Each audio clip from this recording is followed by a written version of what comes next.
Isang pinagpalang araw sa inyong lahat. Tayo po'y magninilay sa salita ng Diyos, ang pinagmumulan ng awa ng ating buhay, ang salitawa. Tampok po sa ating ebanghelyo ngayon ang announcement ng kapanganakan ng ating Panginoong Hesukristo, hindi kay Maria, kundi kay Jose. Dahil bago pa man ikasal sina Jose at Maria, nalaman po na si Maria ay naglilihina. Kaya naisipan ni Jose na hiwalayan si Maria na walang nakakaalam, sapagkat ayon sa ating ebanghelyo, si Jose ay isang matuwid na tao. Mga kapatid, yung pagiging matuwid po ni San Jose ay hindi lamang po yung maalam siya at masunurin sa batas ng Diyos. Bagkus ito ay may malalim pang kahulugan sa kanyang karakter bilang isang tao. Ang pagiging matuwid ni San Jose ay nangangahulugan po na si San Jose ay sinusunod at ginagawa kung ano lamang ang mabuti. Ito po yung ibig sabihin ng pagiging matuwid ni San Jose, na kahit walang nakakakita, pinipili at gagawin pa rin niya kung ano ang makakabuti.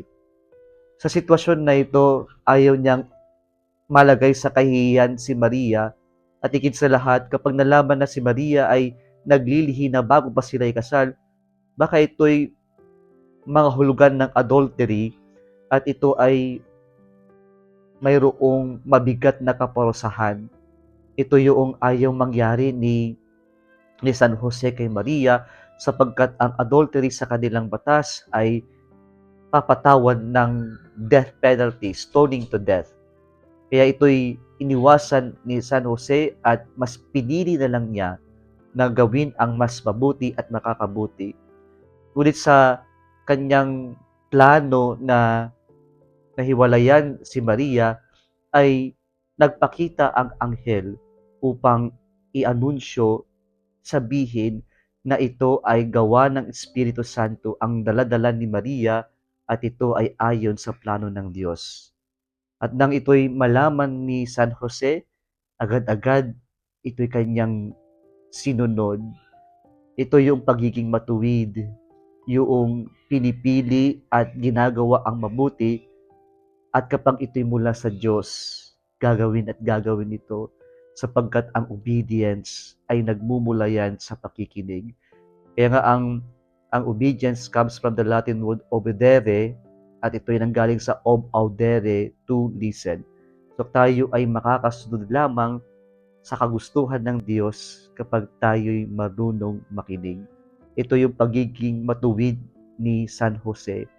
Nakasunod siya o sumunod siya sa kagustuhan at plano ng Diyos, sapagkat marunong siyang makinig. Nawa we learn from Saint Joseph, we would also learn how to listen carefully to the promptings of the Spirit, to the plan of God, so that we can truly obey the will of God in our lives. Kung nagustuhan mo ang video na ito, huwag kalimutang mag-like, share at mag-subscribe sa Salitaw Facebook page and YouTube channel. Muli isang pinagpalang araw sa inyong lahat.